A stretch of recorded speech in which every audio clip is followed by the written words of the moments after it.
네, 오늘 민주당 국방위 외통위원 일동이 윤석열 정부 우크라이나 러시아 전쟁 군사지원 반대 기자회견을 하겠습니다.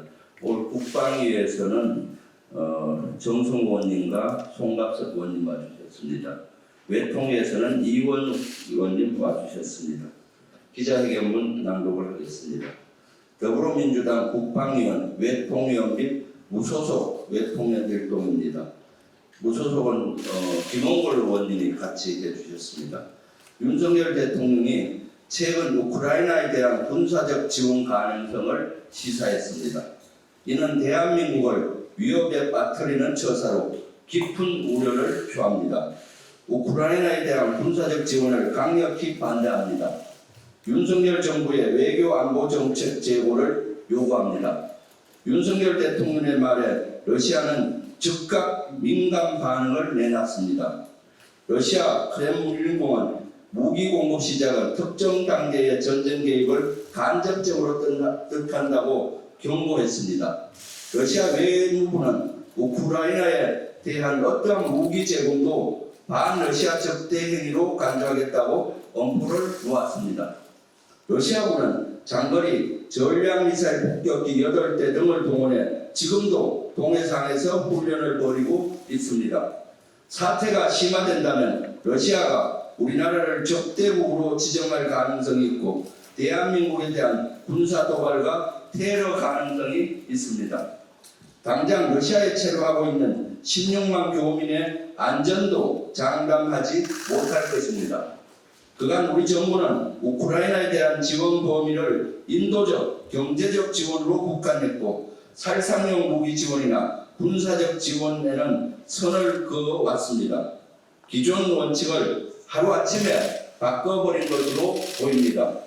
이와 관련해 최근 윤석열 정부가 우리 군의 155mm 포탄 50여만 발을 유럽으로 반출하고 있는 정황이 나타나고 있습니다. 최근 우리 군은 미국에게 대여 방식으로 포탄 50여만 발을 제공하겠다는 계약을 체결한 것으로 보입니다. 확인 결과 우리 군은 올해 2월까지 포탄 10만 발을 미국 측으로 전달했고 우크라이나에 우회 제공한 것 아니냐는 국제적 의혹을 받고 있습니다.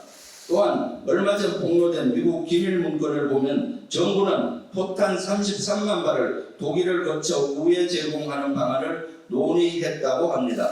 포탄이 경남 진해항에서 독일로 이송되는 구체적인 계획도 담겨 있었습니다. 실제 언론 보도와 제보자 전원에 따르면 진해항에서 독일 노르텐함항으로 군수물자 이송이 이루어지고 있는 것으로 보입니다. 이번 제공한 155mm 포탄은 우리 군의 전투 예비량인 비축 물자로 보이며 50여만 발이면 상당한 수준의 양입니다. 이를 무턱대고 제공한 것은 우리나라 안보와 우리 군의 대비태세에 큰 공백을 초래할 수 있습니다.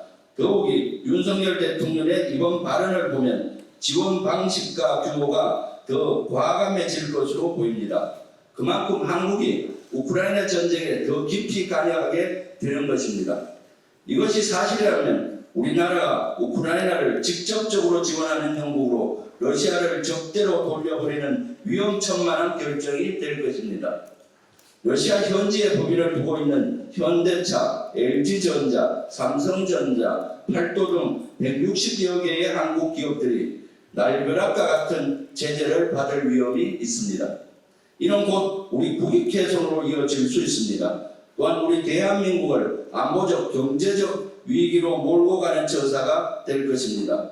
또한 윤석열 대통령은 대만 해협 갈등에 대해 무력으로 현상을 바꾸려는 시도 때문에 발생했다며 우리는 국제사회와 함께 그러한 변화에 절대적으로 반대한다고 언급했습니다. 중국과 대만의 갈등은 미중 갈등의 최전선으로 우리나라가 섣불리 편협정에 참여하기에는 너무나도 리스크가 큽니다. 자칫하면 우리나라 혹은 주한미군 기지가 대중전선의 전초기지로 쓰일 수 있으며 유사시 참전 압박을 받을 수도 있습니다.